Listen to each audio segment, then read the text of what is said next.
கர்த்தருடைய பரிசுத்த நாமத்துக்கு ஸ்தோத்திரம் உண்டாவதாக. இந்த காலை வேளையில் கர்த்தர் நம்மை பார்த்து எச்சரிக்கிற ஒரு எச்சரிப்பின் வார்த்தை. நாட்கள் பொல்லாதவைகள் ஆனதால் காலத்தை பிரயோஜனப்படுத்திக் கொள்ளுங்கள். நாட்கள் மிக வேகமாக ஓடுகிறது.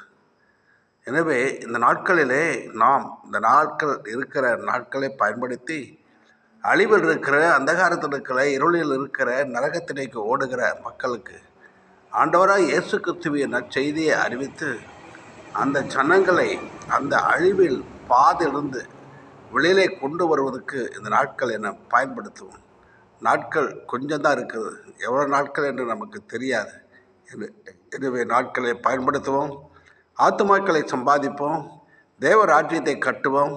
அல்லேலூயா. சமயம் வாய்த்தாலும் வாய்க்காவிட்டாலும் தேவனுடைய வார்த்தையை நம் ஜனங்களுக்கு சொல்லி தேவனுடைய ராஜ்யத்தில் ஜனங்களை சேர்க்க முயற்சி பண்ணுவோம். கர்த்தர் இந்த வார்த்தைகளை கொண்டு உங்களை ஆசீர்வதிப்பார். God bless you. ஷேர் பண்ணுங்கள், சப்ஸ்கிரைப் பண்ணுங்கள். ஆமென்.